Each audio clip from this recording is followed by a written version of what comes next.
Hello guys, আসসালামু আলাইকুম। মেঘালয় ভ্রমণে আপনাদের স্বাগতম।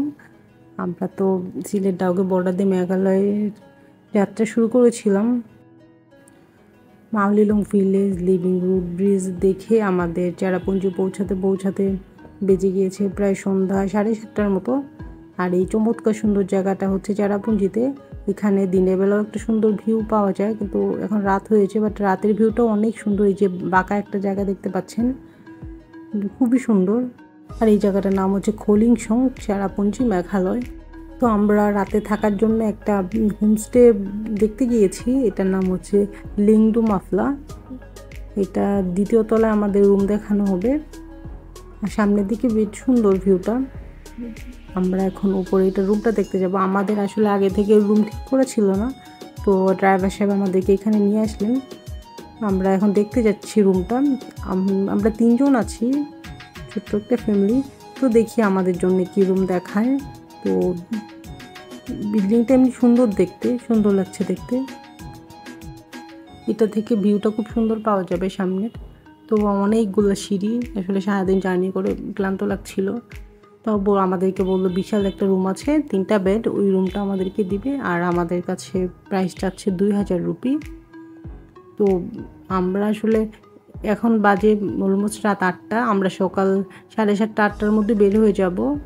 তো এত ঠান্ডা, এখানে শাওয়ার করা সম্ভব না, জাস্ট ঘুমাবো এখানে।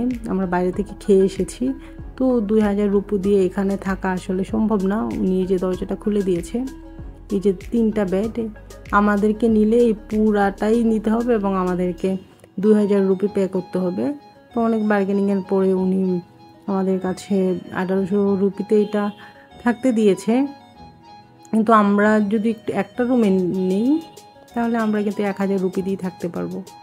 তো ওই জন্যে আমি আর রুমটাতে থাকতে চাচ্ছি না। আমি বললাম যে আমরা তো একটা বেড ইউজ করব, তো আমাদেরকে যদি 1000 রুপি দেন তাহলে আমরা এই রুমটা নিতে পারি। কিন্তু উনি কিছুতেই দিচ্ছে না, বড়জোর 1800 টাকা দিতে পারে। কিন্তু এই এত রাতের বেলা আমাদের কাছে আসলে এই রুমটা নেওয়ার কোনো ইচ্ছাই নেই।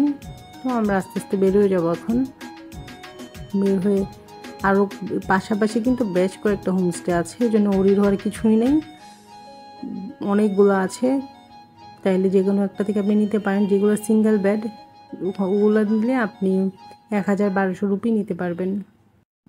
তো উনি রিকোয়েস্ট করছে রুমটা যাতে যেন আমরা থাকি। আসলে রিকোয়েস্ট করতে হবে না, আমাদের তো পে করতে হবে, তাই না? তবে এই পাশের ভিউটা খুব সুন্দর। এই পাশ থেকে চেরাপুঞ্জি শহরটা দেখা যাচ্ছে, যে নিচে গাড়ি পার্ক করারও সুন্দর ব্যবস্থা আছে। তো আমাদের যেহেতু হচ্ছে না, এই জন্যে আমরা চলে যাচ্ছি। বাসে আরেকটা আছে, কিছুক্ষণ লাগবে যেতে, ওইটাতে আমরা যাব। গিয়ে ওই হোমস্টেটা দেখাই আপনাদেরকে। তবে এটা কিন্তু দেখতে সুন্দর ছিল, আগে কিছু করার নাই। কিন্তু ভাবলাম যেহেতু এটা দেখতে এসেছি আপনাদেরকে একটু দেখাই এই হোমস্টেটা। আর এখানে যদি আপনারা খেতে চান তাহলে আগে থেকে বলতে হবে, তাহলে ওরা আপনার জন্য খাবার রান্না করবে। কারণ ওরা আগে থেকে রান্না বান্না কিছু করে না, খেলে ওরা রান্না করে দেয়। তবে এখানে প্রচণ্ড ঠান্ডা, হাড় কাঁপানো ঠান্ডা। এত ঠান্ডা, একদম জমে যাচ্ছিলাম। মেঘালয় আসলে অবশ্যই এনাফ শীতের কাপড় নিয়ে আসবেন, আর শীতে তো আসলে না আসাই ভালো। তো এখন আমরা আবার আরেকটা হোমস্টে দেখতে যাচ্ছি। তো আজকের ভিডিও এই পর্যন্তই। চলুন নতুন হোমস্টে দেখতে যাই। ওকে, আল্লাহ হাফেজ।